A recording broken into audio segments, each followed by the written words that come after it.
මේනෝ 2026 වසරේ ජනවාරි මාසයේ පළවන දින සිට රජයේ ආයතන වෙත ඉලෙක්ට්‍රොනික ගෙවීම් සඳහා වන සියලු සේවා ගාස්තු ඉවත් කිරීමට අවසර වෙනවා. මුදල් නෝට්ටු භාවිතයට ඇති නැඹුරුතාවය අඩු කර ඩිජිටල් මාර්ගයෙන් ගනුදෙනු කරන සමාජයක් කරා පරිවර්තනය කිරීම ආරම්භ කර තිබෙනවා. මේවට අවශ්‍යයි ඩිජිටල් හැඳුනුම්පත. මෙම පරිවර්තන අරමුණ වන්නේ ගනුදෙනු පහසුකාරීත්වය, ඒ සඳහා නම් වියදම අඩු කිරීම, මුදල් අවභාවිතං අවම කිරීම සහ කාර්යක්ෂමතාවය වැඩි දියුණු කිරීමයි. 2025 වසරේ පළමු කාර්යත්ව තුල රජයේ ගෙවීම් වලදී ලංකාපේ මාර්ගගත ක්‍රමවේදය හරහා පමණක් රුපියල් බිලියන 2000කට වඩා වැඩි ගනුදෙනු සිදු වී තිබෙනවා. හොඳයි. රුපියල් බිලියන 2000ක් වගේ ගනුදෙනු ඇවිල්ලා තියෙන ලංකාපේ ආයතනය හරහා.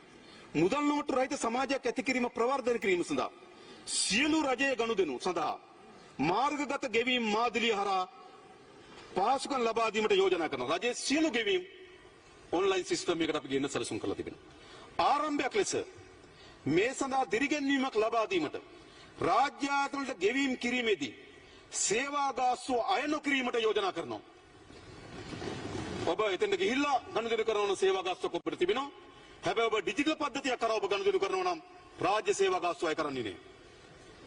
මෙම ගනුදෙනු පිරිවැය ආවරණය කිරීම, පද්ධති වැඩි දියුණු කිරීම සහ මහජන දැනුවත් කිරීම සඳහා රුපියල් මිලියන 1000ක් වෙන් කිරීමට යෝජනා කරනවා. ආණ්ඩුවේ සල්ලි දෙනවා ඒ පහසුකම් වලට. මොකද ජනතාව මෙතෙන්ට එන්න ඕන ආරම්භයක් ලෙස දිරිගැන්වීමකදී. තවද අවශ්‍ය පහසුකම් සැලසීම ප්‍රවර්ධන වැඩසටහන සඳහා රුපියල් මිලියන 500ක් වෙන් කර තිබෙනවා.